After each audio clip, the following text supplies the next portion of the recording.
Hello guys, hello, this is for Virgo.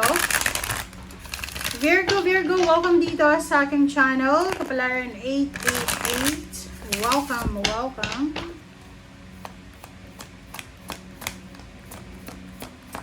Alamin natin Virgo kung anong messages, vibration, gabay, energy para sa inyo lahat.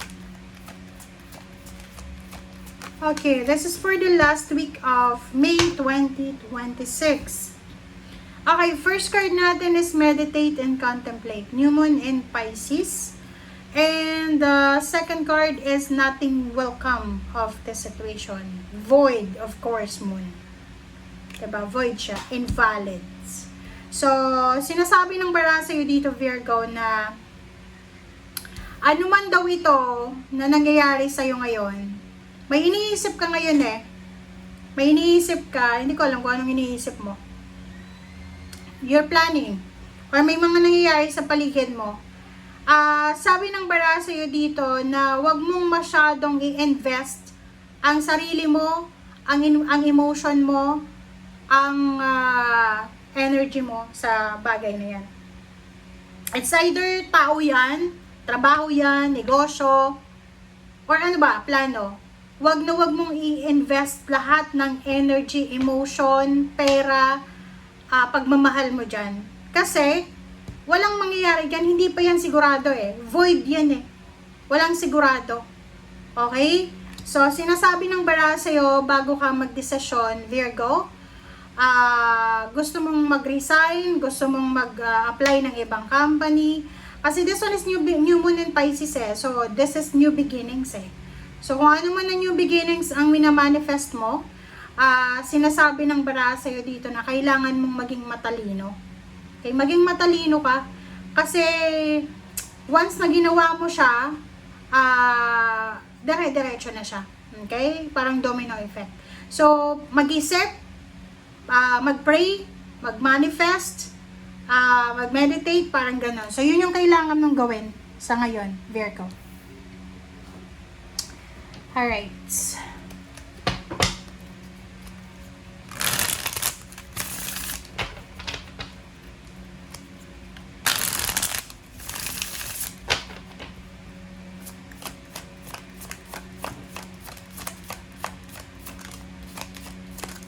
Okay, 3 cards. Okay, Virgo. Sinasabi ng bara sa'yo dito na nasa tamang landas ka naman. Kumbaga, nasa tamang direction ka, but the problem is, hindi pa sigurado. Like, ito yung example ng situation na nasa tamang landas ka, pero hindi ka pa sigurado. Like for example, first year college to. Okay? Ito lang yung example, pero hindi ito yung talagang example. Kasi yung reading natin is from 18 years old above. So first year, ang situation na to, okay, sabihin na lang natin na kinder. Or grade 1, parang gano'n. Halimbawa grade 1 ka. Okay, sure na sure yun na makakapagtapos ka.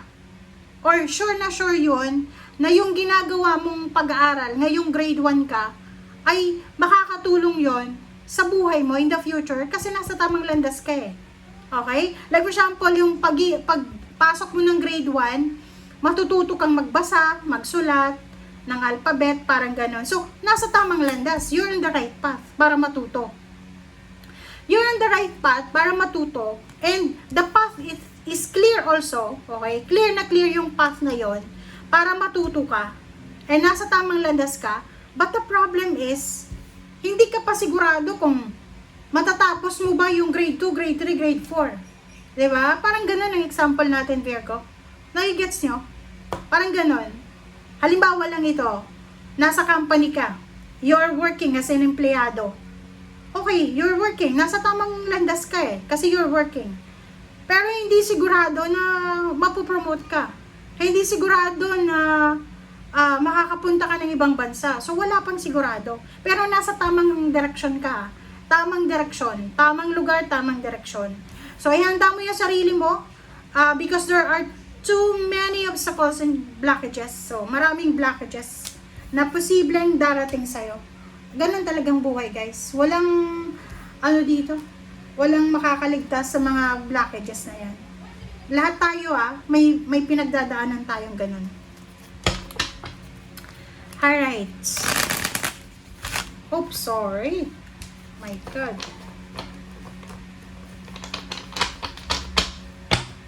Alright, Virgo.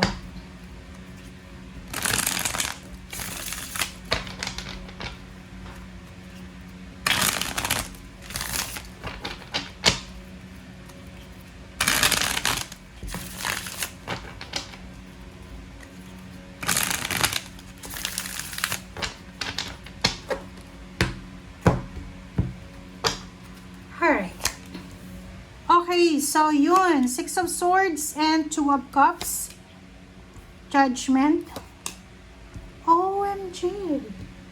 So, ang nakikita ko sa'yo dito, isang Virgo. I don't know if you're married already.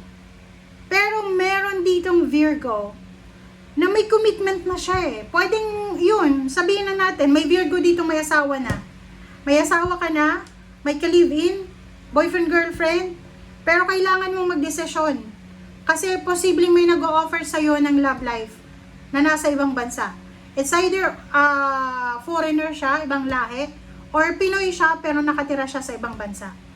So, this one is a temptation. If you are, kung nasa tamang direction ka na, or kung nasa tamang relationship ka na, sabihin na natin, may asawa ka, pero hindi ka masaya sa asawa mo.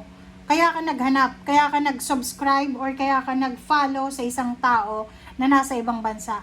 Okay lang, na gusto mong pumunta ng ibang bansa, gusto mong makipagkita doon sa taong yon. Kasi in a relationship ka na eh, while you're in a relationship. Pwedeng may boyfriend, girlfriend ka, kung nasan ka man sa ngayon, may asawa, may ka-partner, ka-live-in, pero may relationship ka pang iba.